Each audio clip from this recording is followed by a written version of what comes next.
Oké. Goed, zoals gezegd, we hebben 3 mensen aan tafel zitten.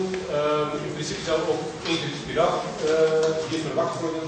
Ik veronderstel dat zij rekening houden met kleinstaten. En de staten zal wel. Goed, wie hebben we wel aan tafel? Ik begin met Julie in het midden, die ondertussen al 12 jaar communicatieambtenaar is voor de provincie Oost-Vlaanderen, dus een collega van jullie allemaal. Onmiddellijk naast mij zit Guy Fransen, allen niet bekend als adjunct-hoofdredacteur van het Nieuwsblad, en dat is ook een heel stuk carrière achter de rug.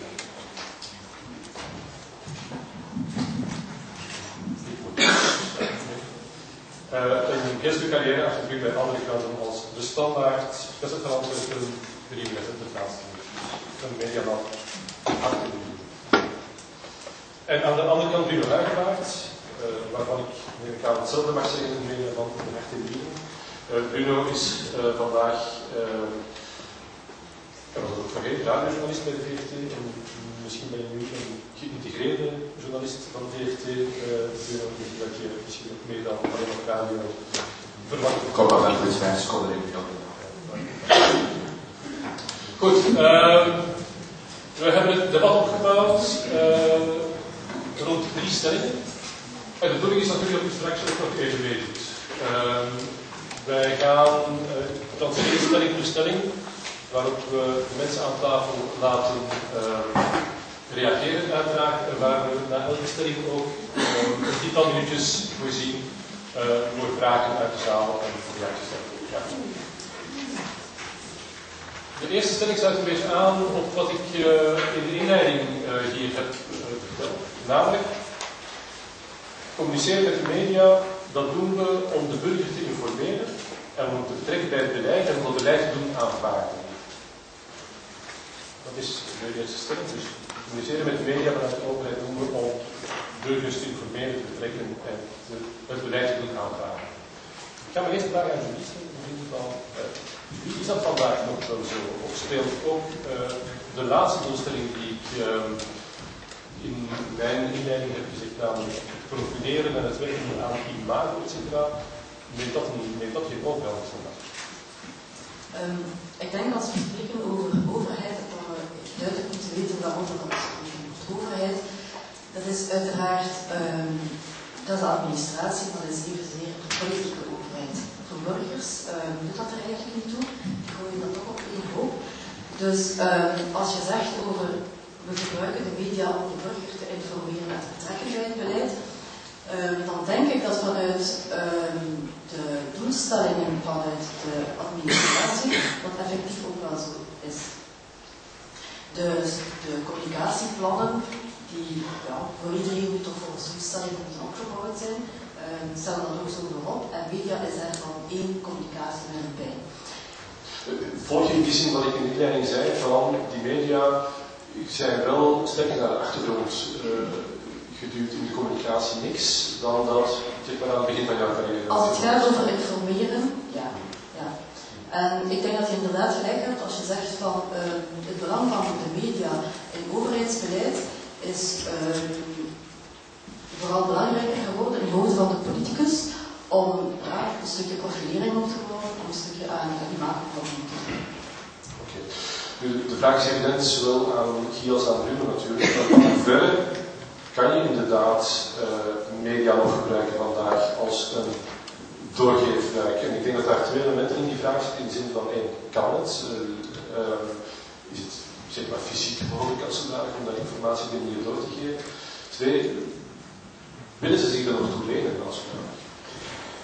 Ja, je vroeg om spanningsvelden mee te geven in de antwoorden en ik merk dat hier niet goed uit, dus ik kan proberen de microfoon toch zo recht mogelijk voor mij te houden. Goed, spanningsveld. Ik hoor jullie daarnet zeggen, we gebruiken de media, zij het minder dan vroeger, maar ik heb het woordje gebruiken hier even met een stippenlijntje onderstreept. En dat is alleen van die spanningsvelden, denk ik, hè, want de stelling van communiceren met de media doen we om de burger te informeren. En het spanningsveld dat ik wil aanhalen is dat de media zelf zich meer en meer als de informator zien. Hè? En minder inderdaad als doorgeefluik Er is al veel gezegd in de inleidingen, het zijn dingen die gaan terugkomen, misschien met andere bewoordingen, maar goed, bis repetita, niet pratend enzovoort.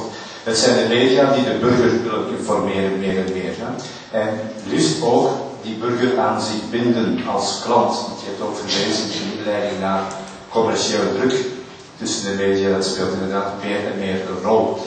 En ik denk niet dat de media vroeger daarom dus de meer of zoveel meer doorgeefluik of zuiver doorgeefluik van informatie waren, maar ze worden het in elk geval minder en minder. En dan is de vraag, wat ga je daaraan doen, of wat kan je daar als communicatieambtenaar aan doen? Je hebt al gewezen op die vertrouwensrelatie waaraan je moet werken en moet blijven werken, dat is inderdaad een feit. Ik zou zeggen, dames en heren, u moet uw pappenheimers nog beter kennen dan vroeger. Dus je moet inderdaad nog meer gaan investeren in die kennis, die contactnames, die vertrouwensrelatie die je moet opbouwen met de media.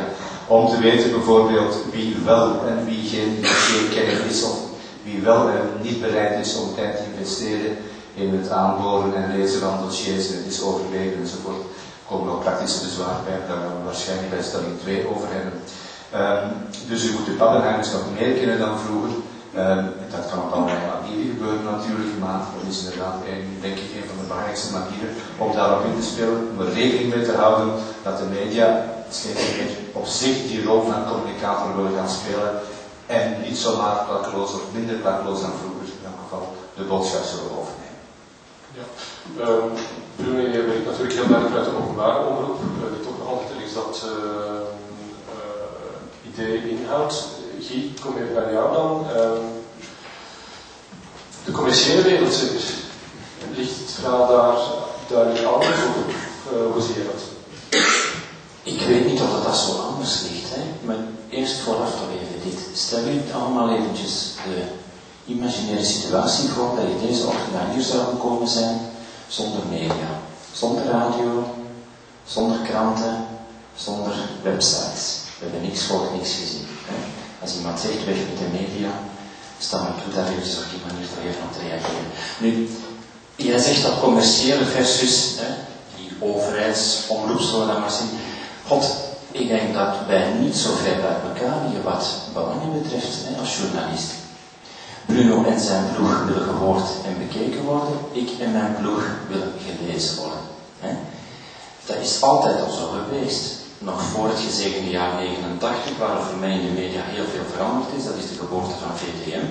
Vanaf dan zijn we op de redacties meer afgerekend geworden op leescijfers. Hebben we ook meer zapgedrag bij de kijkers gezien. Hebben we dat zapgedrag ook stilaan in het leesgedrag.